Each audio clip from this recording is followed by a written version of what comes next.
Hello everyone, it's Brett here, Lionheart84, and I wanted to show you a recent arrival in my garden. Not an unboxing because it was too big to go into a box. That was bought on a lorry, but I wanted to show you the result of a moment of madness I had in autumn, back in autumn. I think it was probably in about October.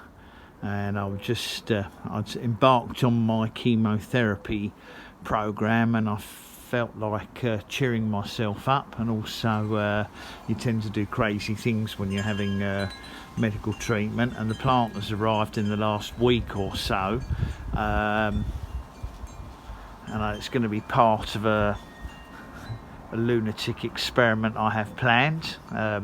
The sort of daft thing you do sometimes with these sort of subtropical and tropical plants. Now what I've got here in quite a substantial pot, the plant was expensive. I noticed that the palm company were advertising extra large avocados, not their gigantic trees that they sometimes have, which are hundreds of pounds, but they were offering some extra large avocados for delivery in late spring of this year, and I decided to go ahead and order one and see what turned up. Now, plants come recently. They did tell me that there was a delay in them dispatching them because when they'd arrived, presumably from Spain, they completely defoliated, and they wanted to wait until they started leafing out before, to make sure that they were starting to recover before they sent the plants out. And I've got to say, it was a bit of a shock when it turned up literally as bald as Kojak, if you're old enough to remember who Kojak is. So let's talk about the plant itself. There are no variety names or tags on it at all. So there's absolutely no way to know what either the rootstock is or what the scion is. The first thing to say is it is a grafted plant. They couldn't even confirm that when I ordered them, but they presumed they would be grafted, and it is indeed grafted. I'll show you that in a minute. Can't remember the size pot they're in. I think they're 15 litre size they quoted, and there's no stickers or labels on the pot at all to suggest what the plant may be. The stem at the base is about an inch thick, and it's only just starting to lignify, which is never ideal because obviously that reduces their hardiness. The rest of the stem is green. All it says on the generic label is Persea americana, with some very distorted looking picture on there with elongated avocados. There's nothing on the back about what it is. The only tag it had on it says 9th of October 24. Well, that can't be when it was grafted. You'll see in a minute the graft is much too old. I don't know if that's when I ordered it or when the palm company ordered it. It has this code on it, 7534 AM/FB. Could the AM stand for Americana? But I mean, that still doesn't tell you what the rootstock would be. FB, Fuerte, Bacon, but it can't be both. It can only be one or the other. So that's probably just an internal code, so the nursery who grew them knows where they were, either where they're meant to go or where they've originated. So at the moment I don't know. I'm going to email the palm company and ask them if they can contact the grower to see if we can find out what this is. I'm presuming it's going to be a Hass grafted scion. Now let's have a closer look round it. There was a stem here that was dead that I've cut off. It is now starting into growth everywhere, which is why they probably felt they could safely send it to me and hope that I'd be capable of looking after it. There's a lot of new growth buds everywhere on the plant, and interestingly it has got some flower buds here. Don't think there'll be any way to identify it from the flower buds. Lots of tip growth on it, and here and on the tip here. Whether or not we'll see any more flower buds, I don't know. The height of the plant is just under 6 feet including the pot, so I suppose the pot's probably, it's over a foot, about 30 centimetres tall, the pot.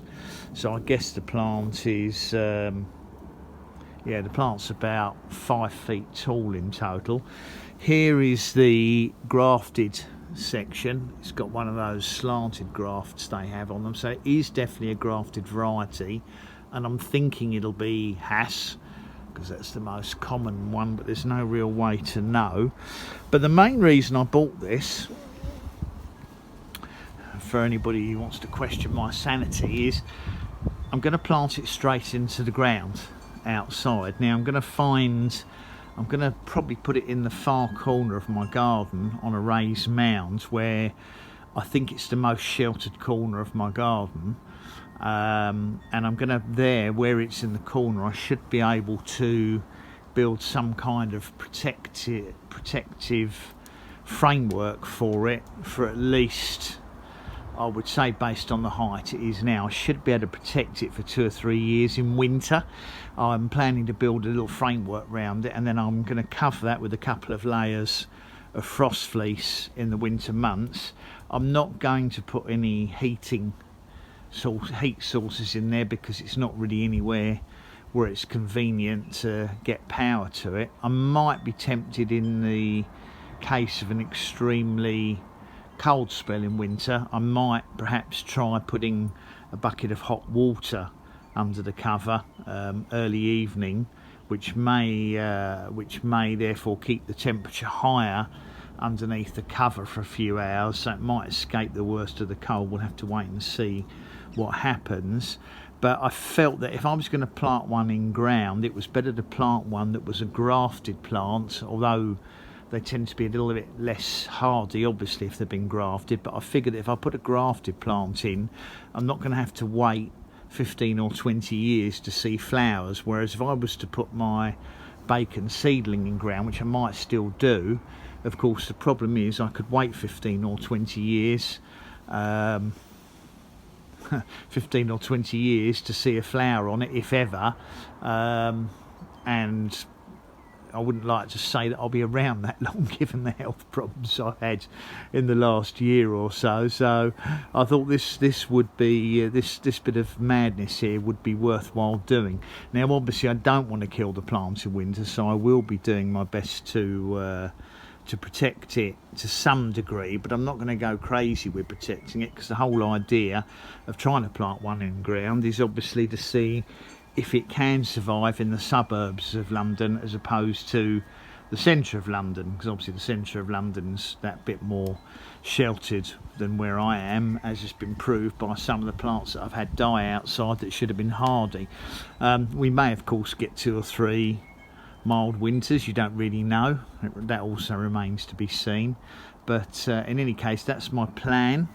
I don't as yet know what variety it is, but I am going to email the supplier just to see if they can make some effort to contact their supplier, and maybe we'll know, we will better find out whether it's Fuerte, Bacon, Hass. I'm kind of, as I said, I'm plumping for probably a Hass, but I don't know for sure. But in any case, it is going to go in the ground, possibly in the next month or so. I'm going to leave it in the pot for a bit to sort of settle first, because I want to try and get this new growth out and get it with a good leaf cover on it, and hopefully at that stage it'll grow a little bit stronger. So thanks for watching the video. Hope it's going to be of interest to some people, especially the other lunatics like me who think they can grow avocados outside here.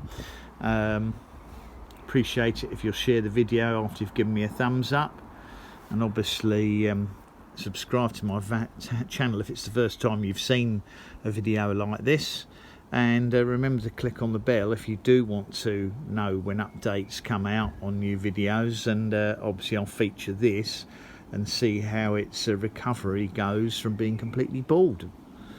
I'll see you all in my next video. Brett out for now.